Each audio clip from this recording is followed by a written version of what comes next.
조선인민군 최고사령관 김정은 동지께서 최첨단 수준에서 개발된 신형 반함선 로켓 시험 발사를 보아주셨습니다. 지능화된 반함선 로켓은 안전하게 비행한 후 적 함선을 정확히 탐색시키라여 명령했습니다. 이번에 적 함선 집단을 먼 거리에서 마음먹은 대로 타격할 수 있는 신형 반함선 로켓가 개발 완성된 것은 무장 장비들을 최첨단 수준에서 지능화할 때 대한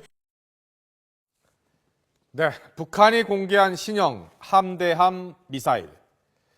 북한은 지난 6일 김정은이 지켜보는 가운데 신형 함정이 발사한 미사일이 해상에 떠있는 표적을 격파하는 훈련을 공개했습니다. 최첨단 수준의 신형 반함선 로켓을 개발해서 성공적으로 시험 발사했다고 선전을 했습니다. 북한이 함대함 미사일 발사 장면을 공개한 것은 이번이 처음입니다.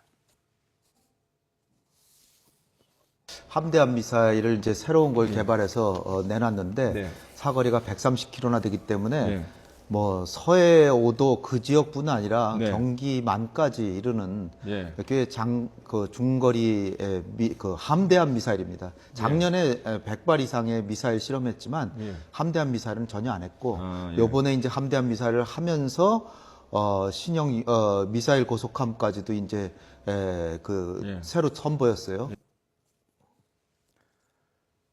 북한의 신형 미사일은 러시아가 90년대 개발한 KH-35 대함 미사일 우란을 본뜬 것으로 추정이 되고 있습니다.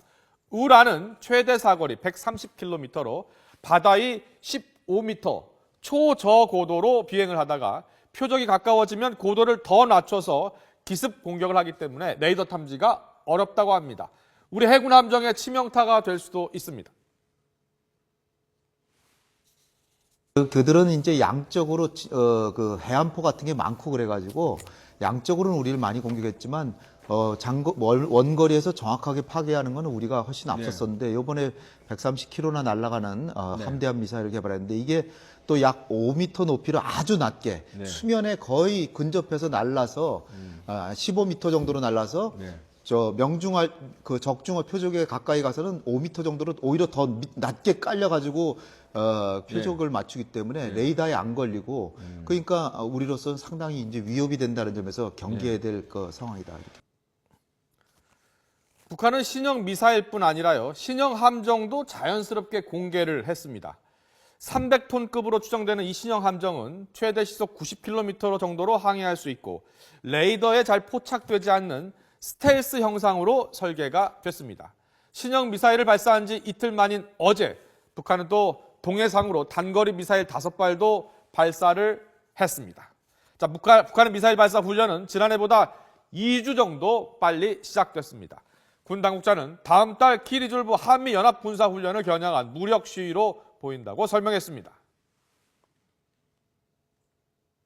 높이가 이제 15m로 날아가면 딱 핵항모의 심장부를 겨냥하는 이런 무기인데 북한이 이런 걸 이 시점에서 자꾸 이렇게 과시하는 것은 결국 키리졸브 훈련을 겨냥해서 그것을 중단시키기 위한 노력도 있고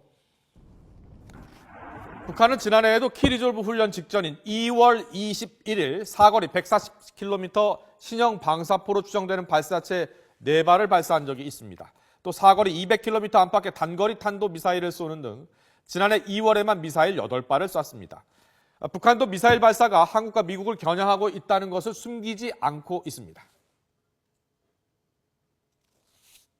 우리 혁명의 승리적 전쟁을 가로막으려는 미제 미친 개 무리들과 그 졸개들 온갖 적대 세력들에게 전열과 공포 죽음을 들씌울 강력한 우리식의 최첨단 무장 장비들을 더 많이 만들어 나아갈 것입니다. 미사일을 발사한 어제 2월 8일이었죠. 북한 인민군이 창설된 건군절이었습니다. 하지만 김일성의 항일 유격대 창설일을 건군절로 띄우기 위해서 37년 동안이나 2월 8일은 그냥 무시해 왔었습니다. 그랬던 북한이 최근 들어 갑자기 인민군이 창설된 2월 8일을 집중 부각하고 있습니다. 항일 유격대는 일본과 싸웠지만 인민군은 6.25 때 미국과 싸웠던 의미에서 일본보다 미국이 주적이란 얘기가 됩니다. 최근 강도가 높아지는 미국의 압박에 대한 대응 차원이란 분석도 나옵니다. 한미 대결전을 눈앞에 둔 지금 싸움 준비보다 더 중요한 일은 없으며 인민군대의 싸움 준비는 오늘 못하면 내일 해도 되는 일이 아니라고 하시면서 경의하는 최고 사령관 동지께서는 인민군대에서는 분초를 쪼개가며 싸움 준비에 최대의 박차를 가해야 한다고 강조하셨습니다. 북한은 지난달 30일요, 동해에서 무인도를 미국 항공모함으로 가상한 합동 타격 훈련을 벌였습니다. 또 지난달 23일에는 서해에서 공군 전투기를 동원해서 미국 항공모함을 폭격하는 훈련도 진행을 했습니다.